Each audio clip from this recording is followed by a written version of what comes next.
So, continuing on the subject of crimes committed against me, I'm just gonna try and keep powering through because the roosters are just screaming out there, and I refuse to stop because of this. I refuse to. I'm gonna continue. Also, they really are wiping my memory of things, but things do keep coming back to me. So I know this is all a bit bitty. I don't know if you can hear that. They're really screaming loudly. So, one thing that just came back to me about the incident in California, okay, was I don't know where I've got this from, but I have a vague idea that the surname of Alfredo might be Cortez. And it's just a very vague memory, and they're wiping. I know they're wiping my memory. And if I've got it wrong, sorry, I got it wrong.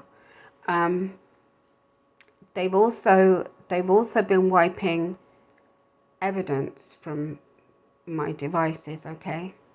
That's another thing they're doing. Because I do have this man's phone number somewhere. But they have destroyed, the gang stalkers have destroyed so many of my phones that I don't know if I can find it. But we'll see. I just have a very vague recollection of him showing me an ID, and I remember just because it's the name of a like a gangster, right? Like a Mexican gangster, and it kind of made me smile a bit, you know, like, oh, you're from that family, are you? You know, kind of thing. Anyway, and he told me he was going everywhere on a bike.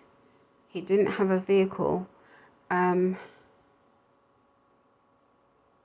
he told me that I think he told me he was like, I don't know if, like on probation or something like that is what I understood, because of drugs charges. And I can't remember the drugs. I can't remember if he said it was crystal meth or heroin, or maybe both, and I can't remember. I really can't, but I don't know why those details are there, and in my memory, I mean, and I don't know why he would have told me stuff like that.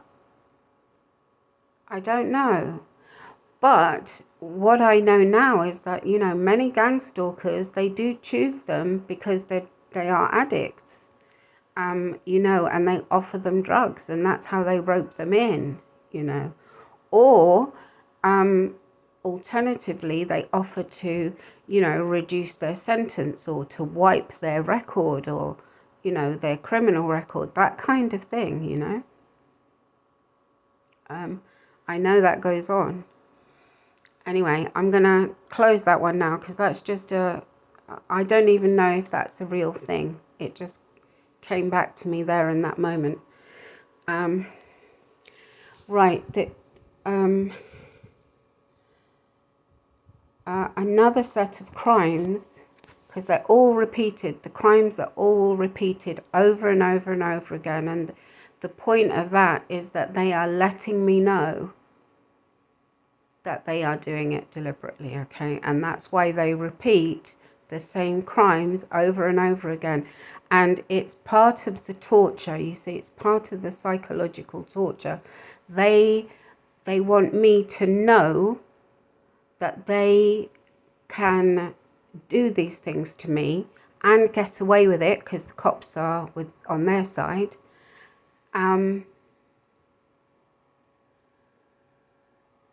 And that basically my life, you know, they could take my life at any time, really. They could. well, when I explain these what I'm going to talk about, you'll see what I mean by that. So another set of crimes is that repeated staged car accidents, like over and over and over again. They have staged car accidents till I finally realized that it was deliberate. Okay. And it's not just that they repeat them, it's that the gang stalkers who do them are giving me clues also. Okay, so let's see if I can, there's so many incidents. The first ones that I remember were in the UK, and I think the first few, maybe 3, were minor incidents, and 2 of them I remember.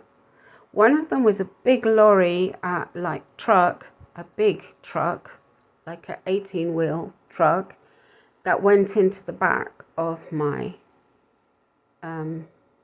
car and then got angry with me. Okay, so that's another thing that, you know, they actually train gang stalkers in narcissistic abuse. They actually train them to do that. Oh, and on top of it, they pretend that that is to help me to learn to stand up for myself. I mean, you can't make this up. It's just so barefaced.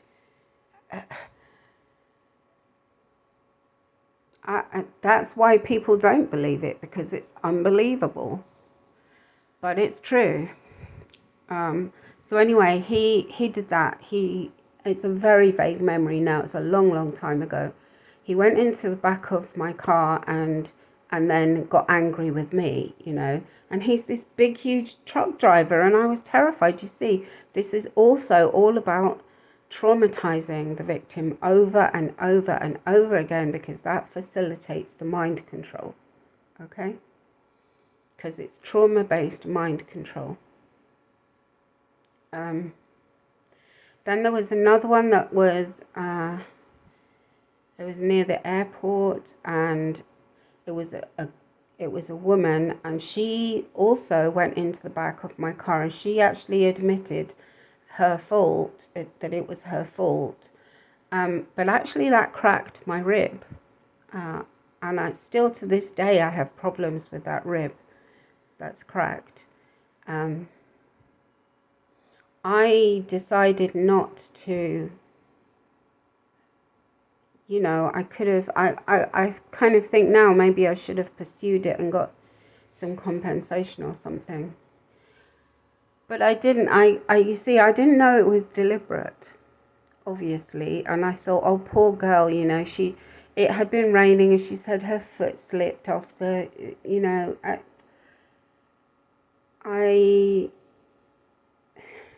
the thing is, those of us who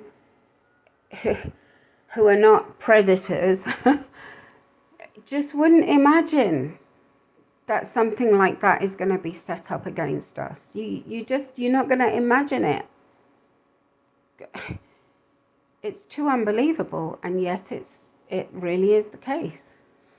Then there was a very big crash, a very big one in England, and really that man who did that, I now know, was absolutely deliberate. And I was the one who got blamed. The dirty cops, again, first on the scene. I got sent to... The roosters are screaming again. I got sent to do, you know, special training. That's something that happens in England, you know, like it's this condescending thing. Oh, well, if you don't know how to drive properly, we're going to give you some extra lessons and you've got to pay for it, kind of thing, you know. But the fact is, it hadn't been my fault at all. And that man had been sent there that day. He was a hitman. That's what he was. He was a hitman. Okay. That was, the car was a complete write-off, completely destroyed. It rolled over. Okay. My daughter's back was very badly hurt, and it chipped the bone, my ankle bone, got chipped off. Basically, the tip of my ankle bone got chipped off. In that was such an impact, a strong impact. And you see, the other effect of this repeated, abuse is that, they're trying to make the victim also lose confidence, be a nervous driver, that kind of thing, which can then invite other problems, all right? Then there was another one in Australia. I was with my daughter, and we had hired like a camper van, really. And she was living in Australia at that time, and we wanted to do a road trip, and we decided to do this. And